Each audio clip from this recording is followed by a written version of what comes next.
आइए हम प्रभु के वचनों से ध्यान देते हैं कि हमारा आत्मिक जीवन को हम कैसा चलाएं, हमारा आत्मिक जीवन को हम कैसा बढ़ाएं, हम आत्मिक जीवन में कैसा आगे बढ़े। आज उसी आत्मिक चीजों के बारे में हम ध्यान देंगे। पहला कोरिन्थियस उसका 2 अध्याय 12 से लेकर के 14 और 15 तक हम देखेंगे। कितने लोग आज संसार में जी रहे हैं, इस वचनों से हम सीखे। अगर कोई संसार के लिए जी रहा है तो समझ जाइएगा कि उसके जीवन में संसार वाली आत्मा काम कर रहा है। आप लोग ये बात समझ में, अगर हम परमेश्वर का आत्मा पाए हैं तो हम परमेश्वर के लिए खोज करना है। आमीन। हम आत्मिक जीवन में कैसा आगे बढ़े, आत्मिक में कैसा जिए, परमेश्वर का राज्य का कैसा खोज करें, यही आत्मा हमको सिखाती है। अगर परमेश्वर के बारे में, उसके राज्य के बारे में, पवित्र आत्मा के बारे में, वचनों के बारे में अगर हमको नहीं सिखा रहा है तो हमारे अंदर कौन बसा हुआ है? वो शैतान किस देश का है? संसार का देश उसको दिया गया है। हालेलुया। तो ये बात भी हम लोगों को जानना बहुत जरूरी। कोई संसार के लिए चिंता करते हैं कि अपने में कोई है हमारे बीच में या ऑनलाइन में जो लोग हमारे साथ जुड़े हुए हैं, अगर कोई संसार के लिए चिंता करता है, यानी कि मैं कैसा खाऊं, कैसा जीऊं, कैसा पीऊं, कैसा घर बढ़ा दूं, कैसा कर्ज से मुक्त हो जाऊं, मेरे बच्चे कैसा पढ़ाई करेंगे, मेरा शादी कैसा होगा, मैं घर कैसा बनाऊंगा, ये है संसार की बातें।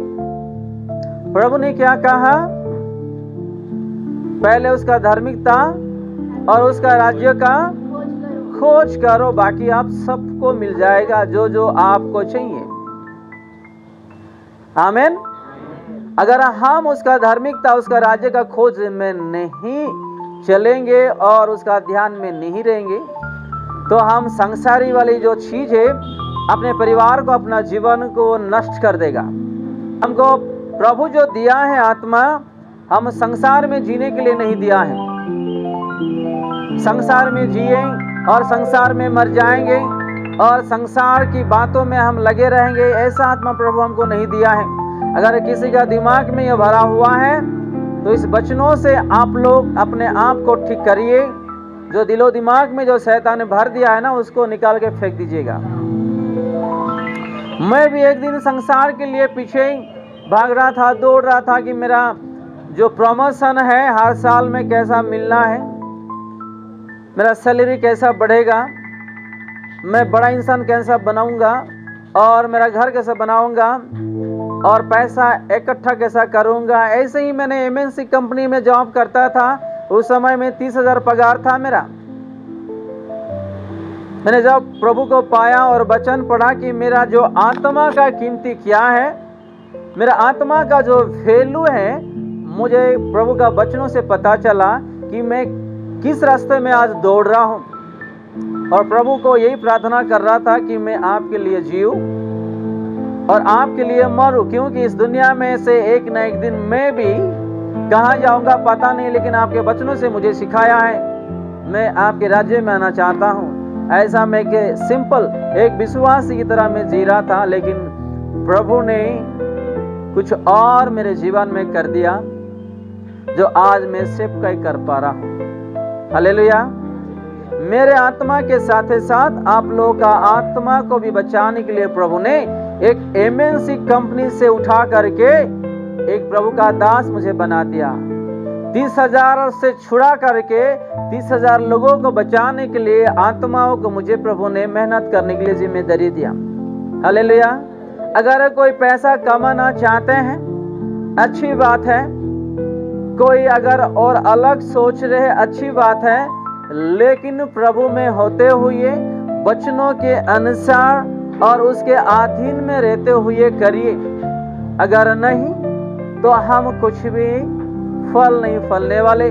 संसार में एक दिन हम मर जाएंगे और संसार का चीज हमको बांध देगा, और हम अपना शरीर को छोड़ के जब हमारा आत्मा बाहर निकलता है, एक दिन हम संसार से अलग हो जाएंगे। और कहाँ जाएंगे?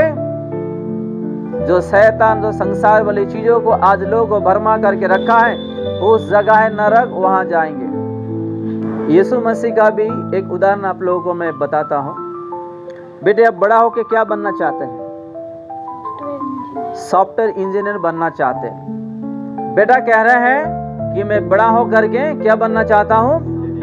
Software engineer. और आप बेटे, आप क्या बनना चाहते हैं? ये क्या बनना चाहते हैं? इसका इच्छा को मैंने बदला सकता हूं क्या? ये सॉफ्टवेयर इंजीनियर बनना चाहता है, अब मत बनो करके इसको मैं जबरदस्ती कर सकता हूं? ये डॉक्टर बनना चाहते हैं, मैं इसको जबरदस्ती कर सकता हूं? आपको ये समझ में? मैं इस छोटा उदाहरण से कुछ बोलना चाहता हूं। अगर आप और मैं संसार में जीऊंगा, मुझे प्रभु के राज्य नहीं चाहिए, अगर कोई बोलता है, अगर जी रहा है, आप लोग जाइए बेटा, जाइएगा। प्रभु उसको जबरदस्ती कर सकते हैं क्या? बताइएगा। अभी बच्चे ने कुछ कह दिए कि मैं सॉफ्टवेयर इंजीनियर बनूंगा, और एक बच्चा कहा कि मैं डॉक्टर बनूंगा। उसका इच्छा को बदल नहीं सकते, क्योंकि उसको डॉक्टर बनना है, उसको सॉफ्टवेयर इंजीनियर बनना है। उसी तरीके से अगर कोई संसार में भर गए हैं, संसार में जी रहे, मुझे प्रभु का दिया हुआ जीवन नहीं चाहिए, उसके राज्य नहीं चाहिए। उसका राज्य के लिए अगर मैं चलूंगा तो मुझे दुख आएगा, परेशानी आएंगे और परीक्षा आएगा, हर चीज आएगा, मैं सह नहीं सकता हूं, मुझे संसार में जीना है। प्रभु उसको जबरदस्ती कर सकते हैं? बताइएगा। प्रभु उसको जबरदस्ती कर सकते हैं? नहीं कर सकते हैं। उसका जीवन, उसका लाइफ है, उसका डिसीजन है। प्रभु पहली बार जब आए थे, यीशु मसीह हमारे पापों के लिए उन्होंने अपना जीवन दे दिया, हमारे लिए मार खाया, हमारे लिए गाली सुना, प्रधानों के बीच में उसको खड़ा होना पड़ा, जेल जाना पड़ा, कितना तकलीफ उन्होंने उठाया। अभी इस बार जब आएंगे ना, वो मार खाने के लिए वो नहीं आने वाला, सूली पे चढ़ने के लिए नहीं आने वाला। वो इस दुनिया में जितने भी लोग हैं, पूरे लोग विचार करने के लिए आएंगे वो, और जो लोग प्रस्तुत है उसके लिए पवित्र होकर के जी रहे, उसको लेकर के वो चले जाएंगे। और जो लोग बचे हुए हैं, जो संसार में जी रहे, वो गए काम से। आमीन। आप लोग कुछ आई बस समझ में, कुछ समझ में आ रहा आप लोगों को? प्रभु यीशु मसीह कहता है कि बेटे मेरे रास्ते में तू चल। उस रास्ते में चलते समय कुछ परीक्षा आया, कुछ परेशानी आ गया, कुछ चिंता भी आ गया। अगर आप उस रास्ते से हट जा रहे, नहीं इस रास्ता मेरे लिए कठिन है, प्रभु आपको जबरदस्ती नहीं करने वाले हैं कि आजा मैं आपको फिर से लेकर के जाऊंगा। लाइफ का डिसीजन हमारे हाथ में है, स्वर्ग जाना या नरक जाना हमारा हाथ में वो डिसीजन। आपके जीवन में, मेरे जीवन में अगर कुछ चिंता खाई जा रही है, तो आज इस वचनों से निकाल के फेंक दीजिएगा उस चीजों को। नहीं तो आपको बार बार हिट करता रहेगा शैतान, आपको उसी चीजों में आपको गिराएंगे और आपको बांध देंगे, आगे बढ़ने के लिए आपको मौका भी नहीं मिलेगा। क्योंकि यहां देखते हैं हम उसी पहला करंथियस 2:12 में क्या लिखा है? परंतु हमने संसार की आत्मा नहीं, परंतु वो आत्मा पाए जो परमेश्वर की ओर में से हमने पाए हैं। परमेश्वर का आत्मा यही चाहता कि आप खुशी में रहो, आनंद में रहो, और प्रार्थना में रहो, वचनों में रहो, पवित्रता में रहो, वचनों के अनुसार चलो और वचनों में जियो, प्रभु को याद करो। उसका आत्मा यही चाहता है। संसार की आत्मा क्या चाहता है? आपका इतना खर्चा है, आपका घर में इतना झगड़ा है, आप बीमारी में हो, आपका इनकम नहीं है, आपका प्रार्थना का जवाब नहीं आ रहा। यही सोच विचार जो है संसार की आत्मा हमको देता है। आपको टेंशन है, जाओ थोड़ा दारू पी लो। आपका पत्नी आपसे झगड़ा कर रहे हैं, जाओ उसको छोड़ दो और एक पत्नी लेकर के आओ। आपका पति आपसे झगड़ा कर रहा है, उसको छोड़ दो और एक पति को आप ले आओ। यह संसार वाली आत्मा काम करता है अपने दिलो दिमाग में। जो आत्मा, प्रभु का आत्मा हमारे जीवन में जो दिया है, ये आत्मा ऐसा कभी नहीं सोचता है। वो सोचता है कि हम पवित्र हो करके प्रभु के लिए, उसके वचनों के लिए, जो परमेश्वर हमारे पापों के लिए सूली पर चढ़ गया था, उसके लिए जीने को, शांति आनंद से आगे बढ़ने के लिए ये आत्मा हमारे जीवन में काम करते हैं। आप समझ जाना, अगर आपको कोई दुख दे रहा है, आपको चिंता आ रहा है, या आपके परिवार में कुछ गड़बड़ी चल रहा है, आपके जीवन में कुछ गड़बड़ चल रहा है, वो संसार का आत्मा आपके जीवन में काम कर रहा है, आपका घर में काम कर रहा है। हालेलुया। आपको बात समझ में? आपका घर में, आपके परिवार में, आपके जीवन में संसार वाली आत्मा काम कर रहा है। उसको भगाओ, आप प्रार्थना से उसको भगाओ, यीशु के नाम में उसको भगाओ, ताकि आपके जीवन में संसार वाली आत्मा दोबारा काम ना करे।